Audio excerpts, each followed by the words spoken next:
Welcome back everyone. দেশে প্রচুর শীতের আমদানি, তাই এই সুব্যবস্থা। আপনার এলাকায় বর্তমানে শীতের কী পরিস্থিতি রয়েছে অবশ্যই কমেন্টস করে জানান। আজকের এই ভিডিওতে আমি বর্তমান সময়ের সবচাইতে জনপ্রিয় স্মার্ট ওয়াচের রিভিউ তুলে ধরতে যাচ্ছি। জি হ্যাঁ, Xiaomi Imilab। এর জন্য আপনারা যে কী পরিমাণে রিকোয়েস্ট করেছিলেন সেটা আমি জানি। তো এই যে ঘড়িটা, এটা একটু খেয়াল করুন। এর যে বেল্ট, সেটা কিন্তু আমি চেঞ্জ করে নিয়েছি এবং এখানে আপাতত লেদারের বেল্ট রয়েছে। এর পিছনে মেইন রিজন হলো এই ঘড়িটাকে লাস্ট কিছুদিন আমি আমার নিজস্ব ঘড়ি হিসেবে ব্যবহার করেছি, আর পার্সোনালি আমার কাছে আসলে রাবারের বেল্টের চাইতে লেদারের বেল্টই বেশি ভালো লাগে। দ্যাটস ওয়াই আমি সেটা কিনে তারপর এটা ব্যবহার করেছি, আর সিদ্ধান্ত নিয়েছি হ্যাঁ, আগামী কয়েক মাস এটা নিজের রেগুলার ঘড়ি হিসেবে ব্যবহার করব, কারণ এটা আমার এতটাই ভালো লেগেছে। আমাদের আজকের রিভিউ ইউনিটটি পাঠিয়েছিল পিসি হাউস, যাদের সাথে বর্তমানে ইমিল্যাব অ্যাভেলেবেল রয়েছে। পিসি হাউস থেকে আপনারা কিনতে পারছেন 3290 টাকার বিনিময়ে। ভিডিও ডিসক্রিপশনে সরাসরি বাই লিঙ্ক দিয়ে দিচ্ছি। এছাড়া আপনি মাল্টিপ্লান সেন্টারে গিয়ে সরাসরি পিসি হাউস থেকে কালেক্ট করে নিতে পারেন। আপনারা সকলেই জানেন পিসি হাউস খুবই ট্রাস্টেবল এবং তাদের উপরে অবশ্যই ভরসা রাখা যায়। ভিডিও ডিসক্রিপশনে পিসি হাউসের যাবতীয় ইনফরমেশন দেওয়া থাকলো। বক্স কন্টেন্ট হিসেবে আমরা অবশ্যই ঘড়ি পাচ্ছি, আর এর সাথে রয়েছে ইউজার ম্যানুয়াল গাইড, চার্জিং যে ডক থাকে, এটাই, আর কিছু নেই।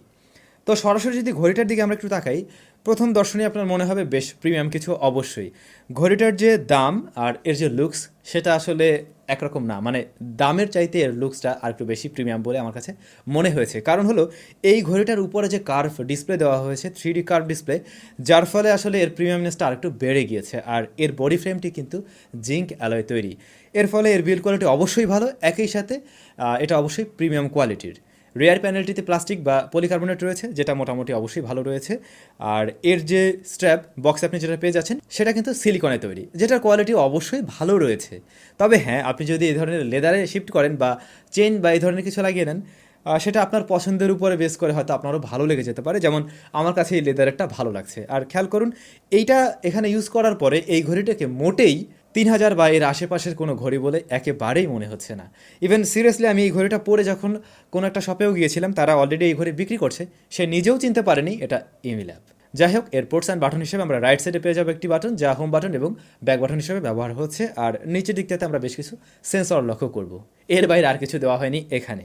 তো ডিসপ্লে সেকশনে আসা যাক। এর যে ডিসপ্লেটা, সেটা 1.27 ইঞ্চ, যা টিএফটি ডিসপ্লে, এবং এর রেজুলেশন হলো 240x240। তো ডিসপ্লের যে সাইজ, সেই অনুযায়ী এর রেজুলেশন মোটামুটি ঠিকঠাক রয়েছে। আমি বলবো না একদম বেশ ভালো, তবে আর একটু রেজুলেশন থাকলে অবশ্যই ভালো লাগতো, আর একটু দারুণ লাগতো দেখতে। আর আমরা যদি কম্পেয়ার করি হাইলু সোলারের সাথে, ওটাও তো Xiaomiর আপনারা জানেন, ওইটার সাথে যদি কম্পেয়ার করতে যাই, তাহলে বলতে হবে ওর চাইতে এর ডিসপ্লে কোয়ালিটি অবশ্যই ভালো রয়েছে, ইভেন ওটার চাইতে একটু শার্প রয়েছে। একটা স্মার্ট ওয়াচ হিসেবে এর ডিসপ্লে টাচ রেসপন্স বেশ ভালো ছিল এবং এর ইউআই যথেষ্ট ফাস্ট অ্যান্ড স্মুথ। তবে আমার যা মনে হলো, সানলাইট ভিজিবিলিটি আরেকটু থাকা উচিত ছিল, বা ব্রাইটনেস আরেকটু বেশি থাকলে অবশ্যই এই ডিসপ্লেটা সব জায়গায় খুব দারুণভাবে ভিজিবল হতে পারতো। তবে এটা নিয়ে অবশ্যই চালিয়ে নেওয়া যায়। এই ঘড়িটাতে আমরা প্রচুর পরিমাণে ওয়াচ স্পেস ব্যবহার করতে পারবো, একদম প্রচুর পরিমাণে। এর সাথে যে অ্যাপ্লিকেশনটা আপনি ব্যবহার করবেন, তার মাধ্যমে আপনি প্রচুর পরিমাণে ওয়াচ স্পেস ব্যবহার করার সুযোগ পাচ্ছেন। একই সাথে আপনি আপনার নিজের সুন্দর চেহারাটা দিয়েও এখানে কাস্টম ওয়াচ স্পেস তৈরি করতে পারছেন, বা যে কোনো ছবি দিয়ে চাইলে আপনি ওয়াচ স্পেস তৈরি করে নিতে পারছেন, যেটা অনেকেরই প্রয়োজন হয়, একটু কাস্টম করে নিয়ে ব্যবহার করতে ভালোই লাগে। সো সেই সুযোগটা আপনি পেয়ে যাচ্ছেন। এই ঘড়িটা IP68 সার্টিফাইড, মানে পানি ঢোকার কোনো চান্স নেই। সো অনেকেই এইটা নিয়ে একটা সমস্যায় পড়েন যে একটা ঘড়ি ব্যবহার করবো, পানি ঢুকে যায় কিনা।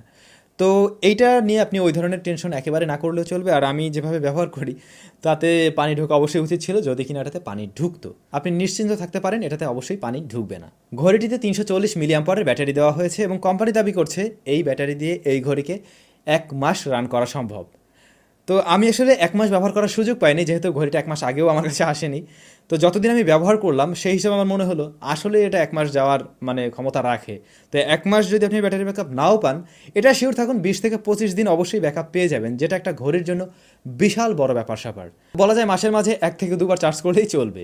ফিচার্স হিসেবে এই ধরনের স্মার্ট ওয়াচগুলোতে আমরা রেগুলার যে সমস্ত ফিচার্স লক্ষ্য করি, সেগুলো পেয়ে যাচ্ছেন। যেমন এখানে 13টা স্পোর্টস মুড রয়েছে, তারপরে এটা দিয়ে আপনি মিউজিক প্লেয়ারকে কন্ট্রোল করতে পারছেন, হার্ট রেট সেন্সর রয়েছে, ব্লাড প্রেশার মনিটর রয়েছে, এবং মজার ব্যাপার হলো এখানে যে সেন্সরগুলো রয়েছে, এগুলো কিন্তু একদম অ্যাকুরেট। অর্থাৎ অনেক দামি যে স্মার্ট ওয়াচগুলো দেখতে পাই, সেগুলোর সাথে যদি আপনি কম্পেয়ার করেন, দেখবেন একদম সেম টু সেম রেজাল্ট দিচ্ছিল, যেটাকে 99% শিওর বলে ধরে নেওয়া যায়। মানে ফেক সেন্সর এখানে কিন্তু দেওয়া হয়নি। আই থিঙ্ক এই ধরনের স্মার্ট ওয়াচগুলোর ফিচার সম্বন্ধে আপনাদের বেশ ভালো আইডিয়া রয়েছে। সো ওগুলো নিয়ে আর কিছু না বললেও চলবে, তবে আমার ইউজার এক্সপিরিয়েন্স হিসেবে যা যা একটু কম মনে হয়েছে সেটা যদি শেয়ার করি তাহলে আপনাদের কাজে লাগতে পারে।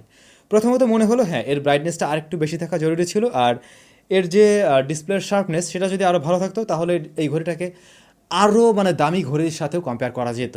তবে যা রয়েছে এই বাজেট বিবেচনায় অ্যাজ এ Xiaomi প্রোডাক্ট আমার মনে হয় এটাকে অবশ্যই মেনেও নেওয়া যায়। আর আমরা যদি হাইলো সোলারের সাথে কম্পেয়ার করি তাহলে বলবো ওইটার চাইতে এই ঘড়িটা একটু মোটা।